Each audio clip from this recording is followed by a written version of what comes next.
Tengan muy buenos días, mi nombre es Carlos Guillermo Dueñas Valladares, alumno de la Universidad Tecnológica de El Salvador en la carrera de Ciencias Jurídicas, modalidad virtual.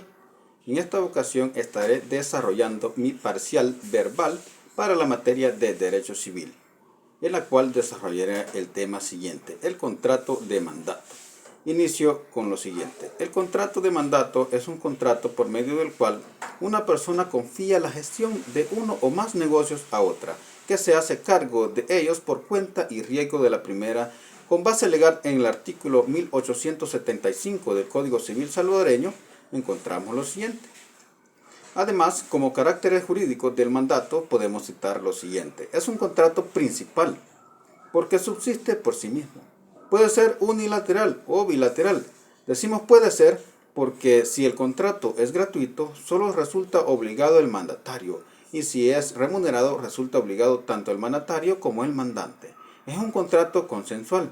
Esto se desprende de la lectura y análisis del artículo 1883 del Código Civil salvadoreño, que señala lo siguiente, que el objeto del mandato puede encargarse por escritura pública o privada, por carta verbal o de cualquier otro modo inteligible o por simple aquiescencia de la persona cuyos negocios se gestionan.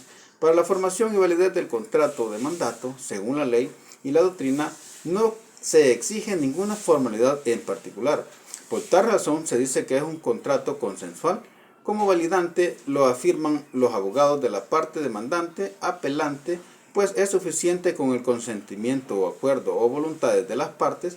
En estos dos puntos, el mandante hace el encargo y el mandatario lo acepta, por lo que se dice que para que nazca el contrato de mandato, el encargado debe ser aceptado de manera que se reputa perfecto por simple aceptación del mandatario, por el solo acuerdo de ambas partes, pudiendo dicha aceptación ser expresa o tácita según lo que dispone en la base legal el artículo 1884 del Código Civil salvadoreño. Con relación al objeto del mandato, la mayoría de autores coinciden que debe recaer exclusivamente sobre actos jurídicos que deben ser posibles, lícitos y de tal naturaleza que puedan ejecutarse por el mandatario, a quien se le encarga, ordena, manda la ejecución de un negocio siempre y cuando no se oponga a las leyes vigentes.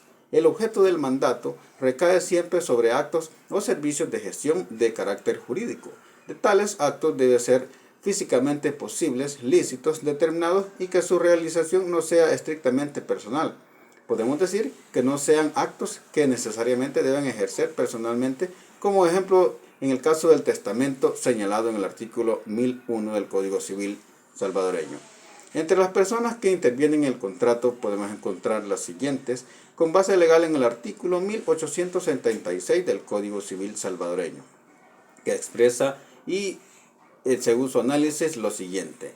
Las personas que intervienen en el mandato son el comitente o mandante, que es quien confiere el encargo, y el apoderado, procurador o mandatario, que es quien realiza el negocio por cuenta y riesgo del primero. Según el artículo 1914 del Código Civil, la persona del mandatario en este caso es un simple intermediario, ya que la relación jurídica del mandante para un tercero solo afectará el patrimonio del mandante.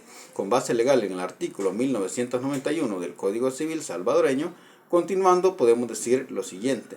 Las obligaciones surgen para el mandatario por medio de este contrato.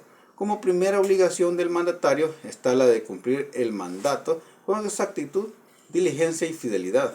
Debe comprenderse que no solo es necesario que el mandatario cumpla con su encargo, sino que lo verdaderamente importante es que tal encargo se ejecute atendiendo las instrucciones precisas del mandante. Una segunda obligación del mandatario es la de cumplir personalmente el encargo si así se infiere de la naturaleza del negocio o cuando esto se haya acordado en forma expresa.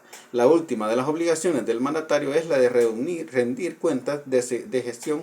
A ella se refieren con base legal a los artículos 1915 y 1917 del Código Civil salvadoreño. Las obligaciones en este contrato surgen para el mandante son las siguientes.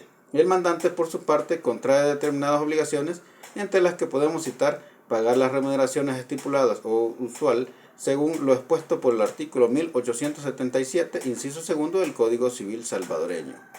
Como segunda obligación podemos encontrar esta, la de hacer que el mandatario pueda indemne su gestión. Algunas clasificaciones del contrato podemos encontrar. Se utilizan diversos criterios para clasificar el contrato según se atienda a su forma, naturaleza o carácter. Atendiendo su carácter, el artículo 1877 del Código Civil salvadoreño clasifica el contrato en forma siguiente: gratuito y remunerado. Atendiendo en su forma y el mandato, clasifica también en verbal y escrito. La extinción de la obligación del contrato la podemos encontrar en la base legal en el artículo 1923 del Código Civil salvadoreño, en sus numerales tercero, octavo, que señala causas especiales de extinción para la obligación surgida del mandato. A ellas nos referimos a las siguientes.